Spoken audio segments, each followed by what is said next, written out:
Good morning and happy Sunday. The seventh day of going live every day this week. Um, I decided to go live at 10:30 PST today because it's Sunday and I don't know about y'all, but I slept in this morning. And so I love just having a little bit of flexibility. So going live at 10:30 Eastern during the week. And then we'll see from here on out if it's 10:30 Eastern every day, including Saturday and Sunday, or if it'll be different on Sunday and Saturday. We'll see. But y'all, it's been a really, really good practice to just kind of slowly start integrating this new practice of going live every day. I mentioned earlier this week that a dream of mine has been to create the Knowing TV show. And I actually think I'm closer to it than I thought, just given a couple of conversations earlier this week. So one of the things as we begin is just really paying attention to what we want so that we can start talking about it. And just kind of slowly start bringing it about into fruition. I've seen this a couple of times in my life. So knowing what we want first and foremost is incredibly vulnerable. And it takes a great deal of bravery to be able to first know it ourselves, but then to be able to speak about it. There's an element of almost like drawing and attracting the opportunity to you, but we first have to be vulnerable to know it, know what we want, and then brave enough to say it and believe it. There's a big difference between knowing and believing. And on Wednesday's live earlier this week, I was talking about the full spectrum and kind of full circle of knowing begins with knowing, kind of like that head knowledge, and then allowing it to permeate our souls and knowing it with the emotions. So activating the IQ and the EQ.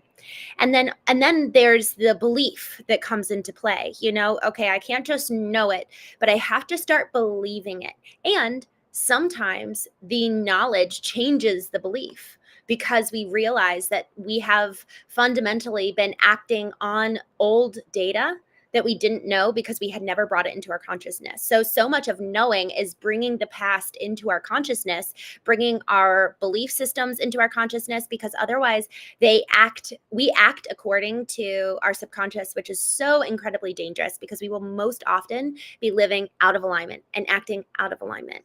And so first we have to know what those belief systems are, what the mindsets are, what the past is, so that we can bring it to consciousness and then weigh, do I want to keep moving forward with this belief system, or do I need to change the belief system? So knowing, then belief, and then what does the actual external action look like? What is the external change that needs to happen? There's internal change and then external change.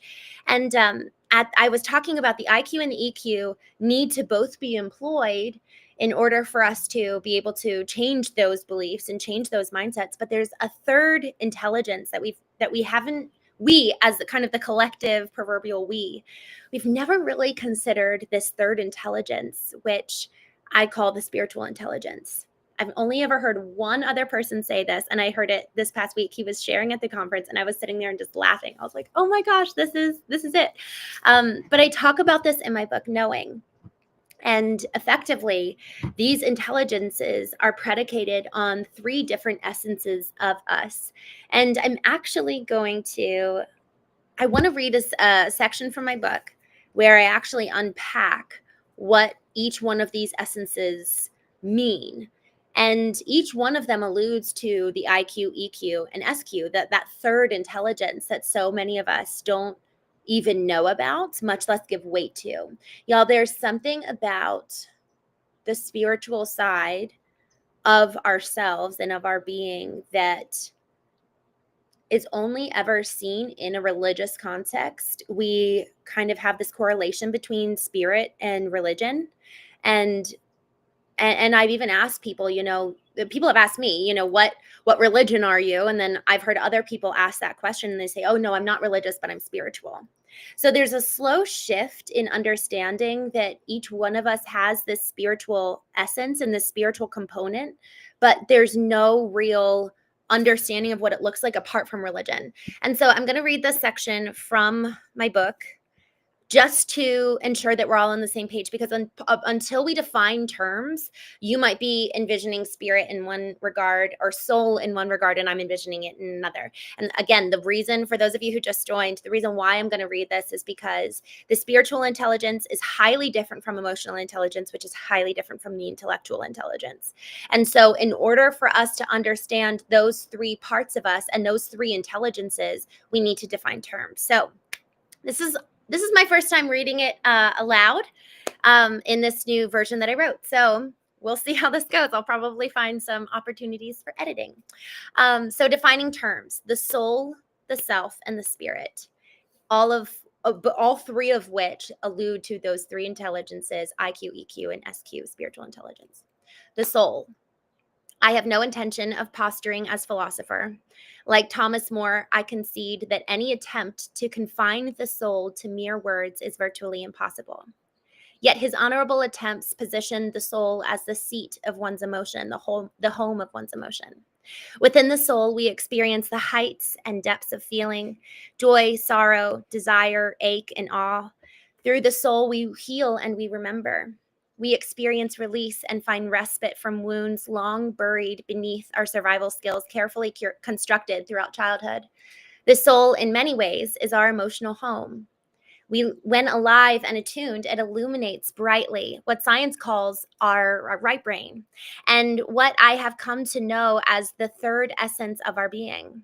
The degree to which we are acquainted with this home often mirrors the degree of our emotional intelligence. The soul is the core. It is the emotional center of our being, the place where memory, desire, intuition, and truth live. It holds both pain and longing. The soul is where knowing begins. And for those of you who are just joining, I'm reading through a section of my book, Knowing, and defining terms for what soul, spirit, and self look like, and how the SQ, IQ, and EQ are intertwined with each. So the soul is the home of our emotions, and this is where the emotional intelligence is derived. The self. The self is the interpersonal expression of our being, the unique outward manifestation of our inherent nature. It is how we move through the world, how we are perceived, and how we make logical sense of what we experience. We see the most authentic self in childhood, unfiltered, untamed, and unburdened. It runs barefoot through the neighborhoods. It laughs without checking for approval. It skins its knee, cries out, and reaches for comfort. It is the pure expression of personality, temperament, and spirit before the world begins to shape it through pain, pressure, and performance. The self does not remain untouched for long. Before we consciously realize it, familial expectations and societal messaging arrive, telling this child how they should act or feel in order to belong. For their deepest need to be met, connection, they are given a box with their name scrawled on it and then coaxed inside. There, they must exist in order to fit in. Slowly, the purity of nature becomes shaped by nurture, and the self begins to split into expression and expectation. The self is the outward expression. It is the outward layer of our humanity, our personality, body, thoughts, preferences, coping strategies, and survival mechanisms. It's the part of you and me that interacts with the world. This precious self connects the inner soul to the horizontal external world around us. And I had a little footnote here that while some traditions separate the mind as a fourth part of our being, I'm just including the mind in the self for clarity throughout the pages of this book. And so effectively, the self is the intellectual intelligence, the spirit. And so we're going to be focusing today on the spirit and the spiritual intelligence derived from within this essence of our being. And knowing itself, the book, is actually more so predicated on knowing the soul. But for this conversation and for the Knowing show in general, we really touch on all of these essences of our intelligences, because we have to have integration between all three. Otherwise, we're going to operate as disparate and not be a full-fledged functioning human. So the spirit. The spirit is our supernatural pathway to the divine. It is the part of us that reaches beyond what can be reasoned or touched. Only through the spirit can something otherworldly be pursued and perhaps understood, albeit forever limited by human cognition. Through the spirit, we experience hope that transcends pain, truth that transcends logic, peace that transcends understanding. The spirit is the upward connection. So the soul is our inner core center. The self is the external connection, and the spirit is the upward connection. Returning to the book and how I define spirit, just continuing here. It is our divine tether, the vertical line through which we commune with God, receive insight, and remember that we are whole even when we feel otherwise. Even when the horizontal expectations of the external world have seemed to forever dampen the natural expression of our innate being, the spirit directs our gaze upward and vertical to remember who we were created to be in the first place.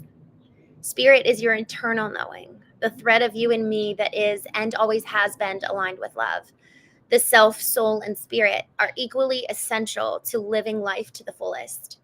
The self celebrates its distinct essence, the soul ushers healing, and the spirit breathes hope. Apart from knowing self, we are mere shadows, disconnected from our nature and core being. Without the soul, the self is shallow and centered solely inward, lacking depth and feeling and passion. Without the spirit, the soul remains in turmoil, nihilistic even, lacking the wherewithal to transcend the physical dimension and dream and hope for a better one day. No one is you, the sum of your self, soul, and spirit. And so, y'all, I just, even in reading this now, we have to understand how each essence interacts with the external and internal world. And then also there was this one time where I had almost like a vision, and I closed my eyes and I was so present inside, and I could almost sense, it's like you sense your heartbeat and you sense your emotions, and you're just so deeply connected that everything external almost like fades, and it became so apparent to me in that reality, or in that moment, that it's like I have a reality within, there's a reality without, but then there's also this reality, like, it's hard. I don't even know how to describe it. And frankly, that's part of the reason why I don't talk about the spiritual side, because it has been the lifeline that has saved me, you could say. The spiritual side and part that I've learned how to connect with has really, really brought so much healing to me in the darkest times. And it's the part of us that knows that we're not alone. It's like we have, talking about a third reality, that there is something higher and above us and outside of us, but outside of time. The spiritual is outside of this current physical reality and even our emotional reality. So it's beyond the self that connects us to the external world. It's beyond the internal emotional self or soul. And then it's other than, and it's bigger than us. And it calls us into something so much more than just you or I. David Brooks has a book called The Second Mountain, and it likens the first mountain to us being very much so like self-centered, self-focused. What do I want? And kind of climbing the pillar in the mountain of personal success and achievement. And then there's a second mountain, which then it's almost like we descend that mountain, the first mountain, when we're like, this is all there is. This is all that life is about, just me. This is such a lonely existence. And then it brings us to this opportunity where we get to choose to climb the second mountain, which is solely focused on, not solely focused on, but it's really dedicated to community and connection. And it allows for this opportunity for us to see that there's so much more than us in the peripheral external world. But this I guess you could say spiritual intelligence allows for is this third mountain, for us to build upon something that is unique, who we are individually on that first mountain, then going to the second mountain and summiting it and realizing that there's so much more external in the physical. And then the third mountain, should we be brave enough to summit it, there's something beyond even just the physical world and beyond our emotional soul. There's this other world out there, and there is so much, and I don't even want to say this other world, but there's this other dimension that is ensuring that when we are physically alone, we're actually not on a spiritual level. There is something above us, outside of us, that calls us upward to effectively transcend. And this is the way that I would best describe spiritual intelligence, is that yesterday I was just sharing a little bit about what I would be talking about today. We've got the EQ and the IQ, the right part and left parts of our brain. The SQ almost sits atop those and transcends both to allow for us to connect upward. It's that vertical alignment, whereas the self and the IQ is the horizontal alignment. And kind of where the vertical and the horizontal meet is the soul, which is where our emotions live.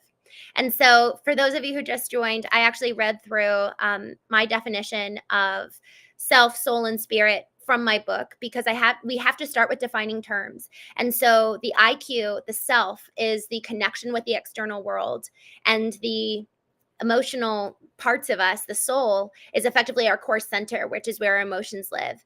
And then the spirit is kind of that vertical tether to something above us that transcends the physical world. So why are all three of these elements important, and how does each one speak into our life to ensure that we're living life as in the fullest possible way that we ever could? And y'all, what I have found was, growing up, I attended a church and we were very, very religious as a family. So there is a difference between religion and spirit, and I'll touch on that a little bit more soon. But we grew up going to church every single week. I was very involved with the theatrical side. I did musical theater there. And even when we were kids, we would all serve in the children's ministry that they had. So every week there were classes for little kids, and my dad would pull out his guitar, and I'm one of 6 kids.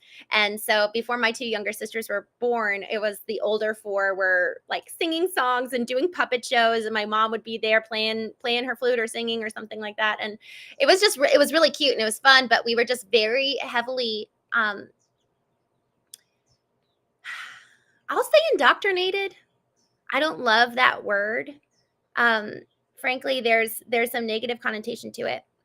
And I think that I have had to do some work to undo the indoctrination, because what happens as we're talking about, I just in general across my social media, I talk about what resides in our subconscious, predicated in the past, from beliefs to mindsets to behaviors, and bringing it under examination, bringing the past, bringing our subconscious into consciousness so that we can examine why we believe what we believe, behave the way that we do, think the way that we think, and ultimately decide, is this who I want to be?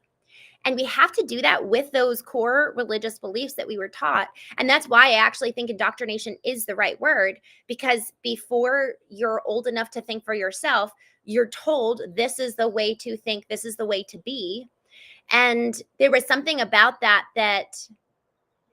we're indoctrinated in every regard. We're indoctrinated about different foods, what constitutes health, what constitutes wellness, what constitutes financial brilliance, right? Like, that's foolish to do X, Y, or Z. So we're constantly being indoctrinated from the moment we even begin to interpret the world, all the way up until now. We're still being indoctrinated today. And so the question becomes, have I done the work to pull every bit of indoctrination into conscious state so that I can examine, is this in alignment with who I want to be? And do I want to continue to feed and perpetuate those doctrines that are in my mind? And doctrines, again, they extend beyond something religious. It is in every single regard about what then leads to who we are and accumulates into who we are every single day. And so in the religious context, pulling those specific religious doctrines into conscious state, I've really been identifying how black and white I've lived, and existing in this realm of dogma that has never once allowed for gray to exist. And I saw that really come into play when my husband was first questioning if he wanted, the second time he questioned if he wanted to stay married to me or not. It was like my brain could not hold 2 truths, two aspects of truth, 2 parts of what felt so contradictory. My therapist was trying to explain that, yes, my former husband, could love me and have feelings of love and want to leave. And my black and white dogmatic doctrination of, this is the only way, there is no other way, if you believe anything else, you are wrong. that that did not allow fundamentally me to have any other kind of allowance for somebody having a different opinion, or even the same person holding two different opinions within their own mind, and almost like going to battle. Jordan Peterson likens the evolved mature mind to being able to hold two different points of the argument, and kind of like contend with each other in that regard. And that is a mark of maturity, is being able to allow for two seemingly conflicting beliefs or opinions, and allow for them to just exist. We don't actually need to determine which is right, which is wrong. The dogmatic belief structure of religion is right or wrong. It is black and white, rather than the reality that is this world, which is gray. Is that there's multiple ways to go about doing something, multiple ways to think, multiple ways to live. And even when I was in Italy, I just mentioned to the host family that I was staying with when I did my work away. I was like, "Oh yeah, your wife," and he was like, "Oh no, no, no, she's not my wife. She's I just live with her. You know, she's my lady." And it was just so interesting to see how much marriage is a religious construct. Whereas most, even, and not even just purely religious, because I actually, a number of people who work for our family business, we have a family painting business that I'm the fourth generation, and it started in 1922 by my great grandfather. And a lot of the employees who work with us, they are Christian, and they're not married, and because marriage is not in their culture. So I would say that marriage is almost like a cultural thing, not even just a religious thing. It's like a cultural practice. And y'all, there's something about getting out of our culture and experiencing other cultures that allow for us to really bring those pre-cemented doctrines into the limelight and say, "Oh, I didn't realize other people did things differently." Because if we're only ever in bed with those in our current community, in our current culture, we never will see other ways to do it. And then also, in seeing other ways to do it, then we bring it into the limelight and say, "Well, why do I do it this way?" And then we live on autopilot, and we live with default behaviors. We live with default beliefs. And that is terrifying. How many of our beliefs are that of our own, originated from within, originated from our own analyzation and opportunity to assess, is this true against how I want to live, versus, oh, well, that's just how it's done. That's just what we're supposed to believe. So anytime there's a should in our periphery, in our mind's eye, in our mindset, that should that's a warning sign. Bring this into examination, bring the magnifying glass, and hold this should under examination. Is this by my own doing, or is this from my parents or my past? Who else is actually weighing in here? And so, Paul, I just saw your comment. I'm sorry I didn't see it sooner. How do you maximize all three intelligences? Is there an equal increase, or is there an evolution of one into another? Is there moral and immoral grayness as well? Oh, that's such a good question. I entirely believe, and maybe I'd love to even have a conversation with you on here about these questions, because I love the ability to go back and forth. So I'll send you a DM after this. I'm just going to screenshot your name so I don't forget. I want to send you a DM because I'd be really interested to actually have this ongoing conversation with you. In terms of your first question of how do you maximize all three intelligences, my first step, so this is an ongoing pursuit for me, because partially I live where, based on how I was raised, it was like the spiritual intelligence exists on Sundays or in the mornings. And then outside of that, the intellectual would take over. And I, frankly, growing up, I had no idea about emotional intelligence. Like, that was just something that was never brought up. There were no tools or training or education around that. You know, our traditional education system is predicated in the developing and strengthening of the IQ in the bounds of, training us. Well, I won't get into the whole history of the education system, but I will say so much of our value is placed on the IQ. And so when it comes to the SQ and the EQ, it's like a foreign land for so many of us. EQ was incredibly foreign to me. And so I've spent the last 3.5 years really delving into the EQ and like, what are emotions and what does it look like, feel like within me? And so knowing the book that I just wrapped writing and we're working on the publishing side of things is all about the EQ, because it is something that isn't talked a lot about. It's starting to, but in terms of how do we not allow the EQ to now be the dominating intelligence? How do we, to your point, allow the integration and the equilibrium of all three? So I think the first step is understanding and coming to know each one for all of us. So for me, even though I was never taught externally about emotional intelligence, there were emotions within me. I just was not intelligent to them. And so in order for me to become intelligent and be able to live with equilibrium across all three intelligences, I have to know each one. I have to know the existing belief systems and structures and mindsets for all three. For example, I have always put IQ as the pinnacle, with EQ pretty low down on the totem pole, and even SQ pretty low down. But even still with SQ and IQ, since those were the two predominant intelligences with which I was raised, the SQ was, again, on Sunday and in the mornings when I would spend time with God, and then the IQ would dominate the rest of my day. And so today, now that I've done the work to know each intelligence, I've done the work to trace the roots. So to really know, I talked about the knowing framework earlier this week in one of my past lives. I think it was Wednesday. I went through the knowing framework, and there are 3 questions of the knowing framework that empower us to know. The first question is, who was I? So it's really exploring the past, and we explore the past for each one of these intelligences. The SQ, okay, who was I? What are the core experiences and thus the core mindsets that were developed as a result of those? So for example, when I was 3 years old, I contracted Lyme's disease, and I was in a lot of pain in my knee, and I would cry because I didn't know what was going on. And I got spanked as a result of my crying. Not by my parents. It was someone else who was taking care of me at the time. So my EQ formed a mindset and a belief that then informed my behavior, which is, if I show negative emotion, I am going to be punished.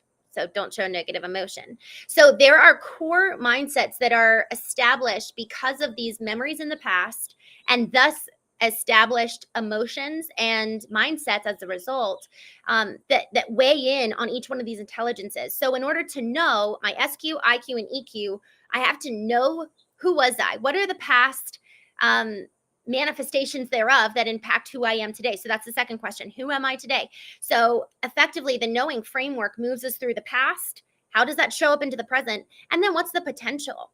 So in order to bring equilibrium to these 3 intelligences, how do I really understand how each one of those shows up today? And then what do I want it to look like? What's my ideal? And for those of you who are just joining, Paul on LinkedIn asked a really brilliant question. He said, how do you maximize all 3 intelligences? Is there equal increase, or is there an evolution of one to another? And what I was saying, just as you guys are joining, is that there has been a progression for me. I actually grew up with SQ.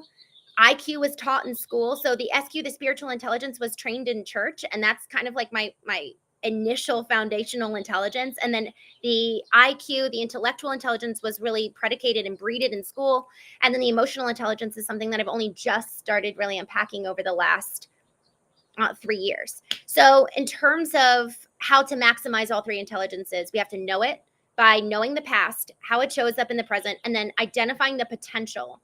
What do I want in each one of these regards? Who do I want to be spiritually? What do I want that to look like? Oh, this is so exciting. Okay, so I'll go to that in a second, what I just got excited about. Okay, so who do I want to be spiritually? Who do I want to be intellectually? Who do I want to be emotionally? Y'all, this question of what do I want is so important, and we don't take enough time to think about what do I want. Sorry, my alarm's going off on my phone. We don't take enough time to think about what we want. And so because we're not in touch with what we want in each one of these 3 intelligences, everyone else is informing how we live. What do they want from me? What are their expectations?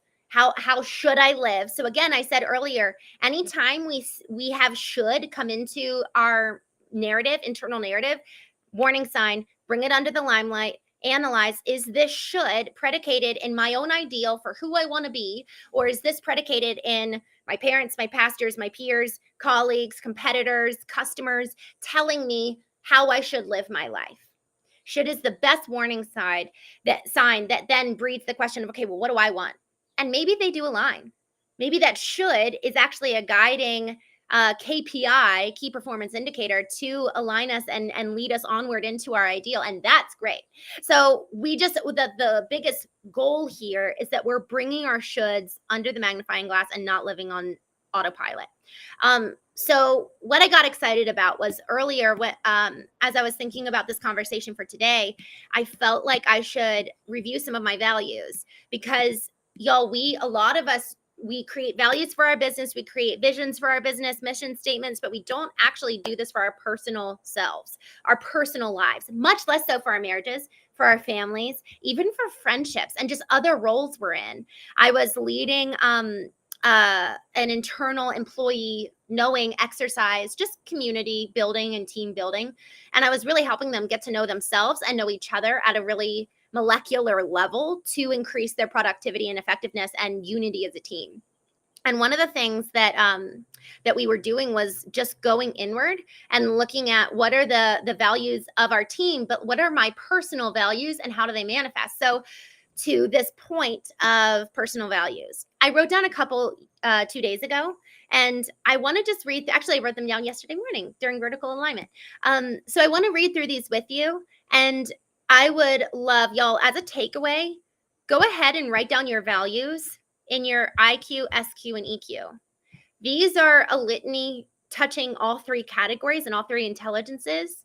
But I want to run through them because, y'all, we have to bring our values into our consciousness to inform the manner in which we show up every single day in every single regard, at work, with our family, with ourselves. Who are we when we're alone? Or do we just fill the void and we have no idea who we are? So value number one, and these are not in any particular order, I want to be led from within. That's what I want. I want to be led from within rather than led by the voices without.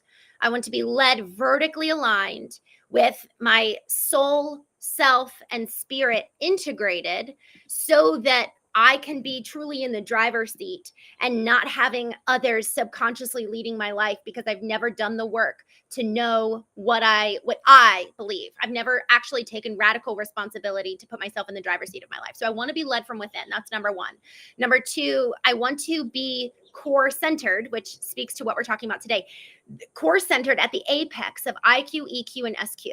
I want all three to be integrated. And that's what we're talking about now. And Paul, back to your question. And for those of you joining, Paul on LinkedIn asked the question, how do you maximize all three intelligences? Is there an equal increase, or is there an evolution of one into another? Is there moral and immoral grayness as well? So he asked some really, really great questions as I was moving through this. So Paula, I'll get back to your question about moral grayness, but he asked that question of, how do we live integrated? And so one of the things that I've done, in addition to knowing the past, present, and potential for the IQ, EQ, and SQ, what do I want? Who do I want to be spiritually, emotionally, and intellectually? And then what are the preconditions? What are the pre-existing belief system structures that I have in my emotional, intellectual, and spiritual states that are preventing me from becoming who I want to be?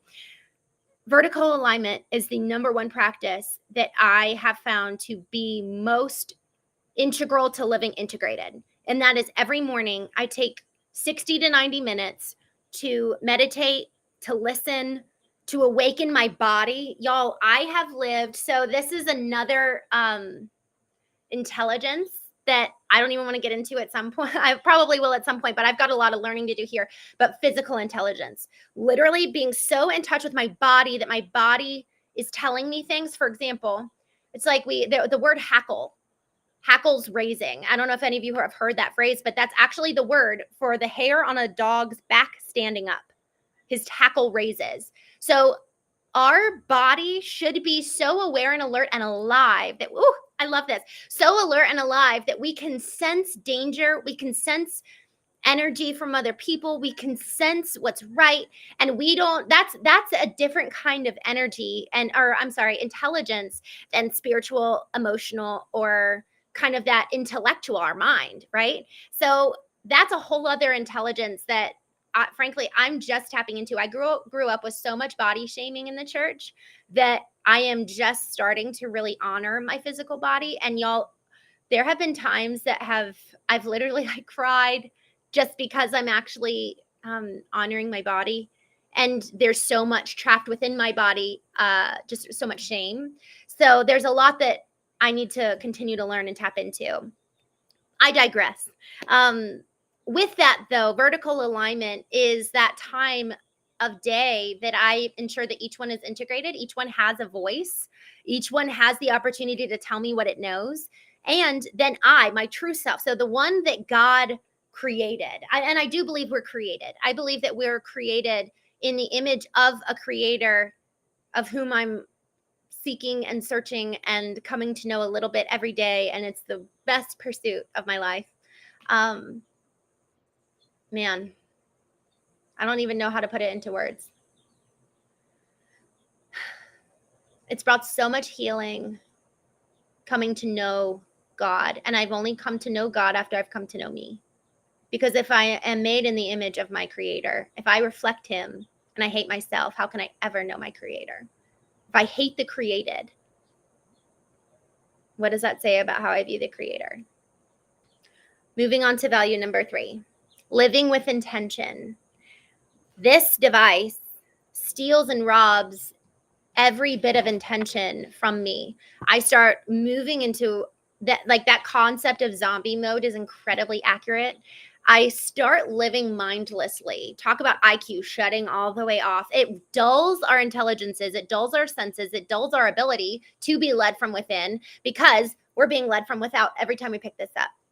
And so I want to live with intention every second of every day, even if that means I want to sit here and meditate and just be so peaceful.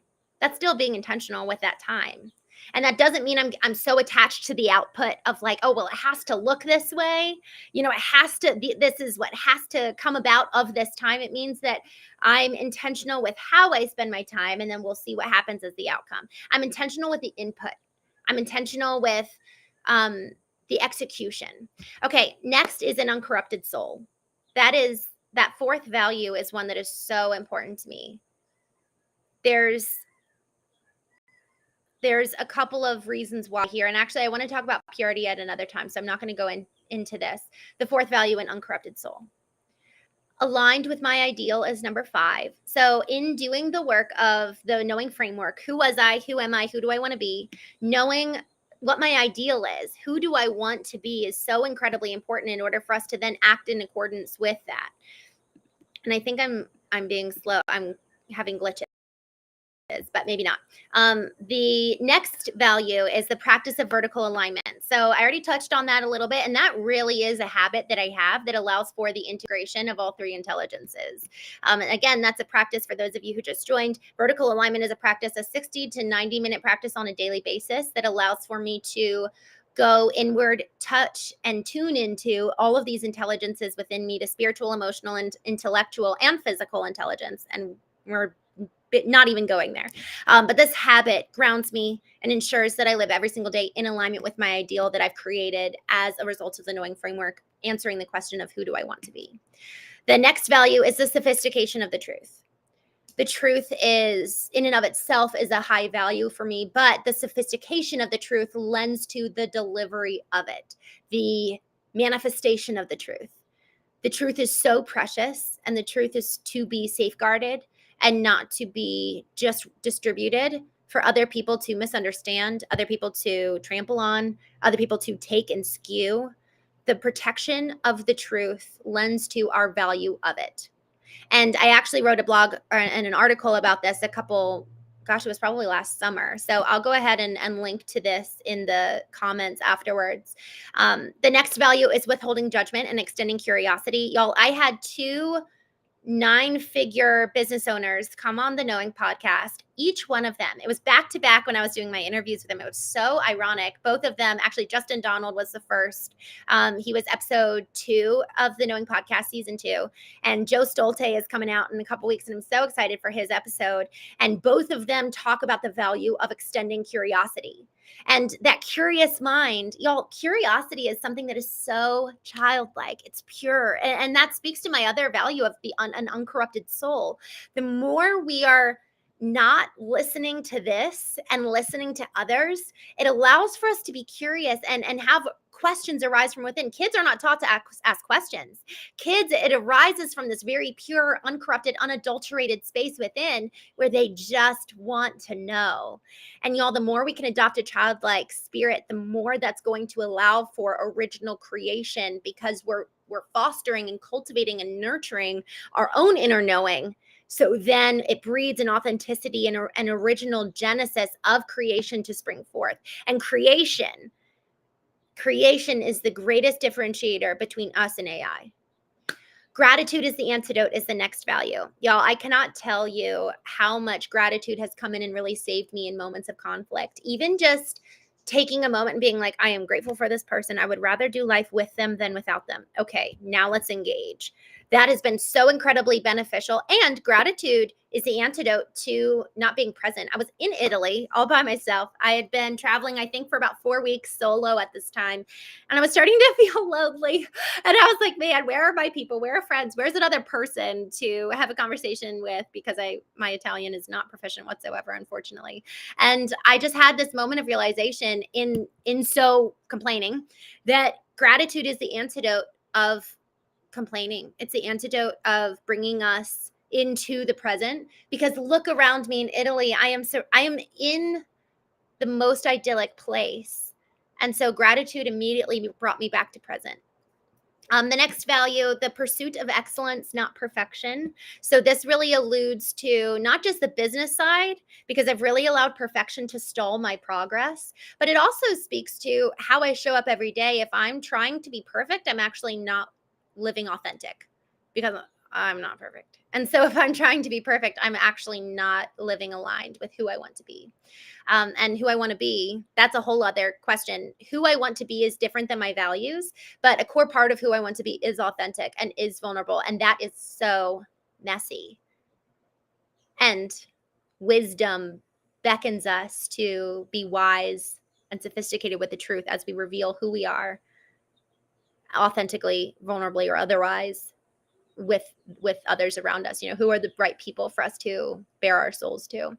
The next value, honoring my vessel as sacred. And so this just sounds, the word vessel is something that it's kind of how I think about my physical body right now. It will probably change as I just continue to. Earlier, for those of you who are just joining, earlier I started mentioning how my physical body, there was just a lot of shame around that growing up. And even in intimate relationships in the past, my physical body was not honored by me or the other person. And so I've lived really detached on a physical level. And so in thinking of my body as something really sacred, it impacts the way that I exercise. I'm not exercising to look a certain way. I'm exercising to be strong and healthy and well, so that I can be and live in accordance with my ideal. It impacts the way that I eat. Am I actually aware of what I'm putting into this body? Am I actually living consciously? Living consciously is actually my final value that I've got written here, conscious living. And that alludes to pretty much every single one of these values, because the more that I'm conscious in the way that I live my life, the more I'll pay attention in every regard, in every relationship, in every activity, in every behavior, in every belief.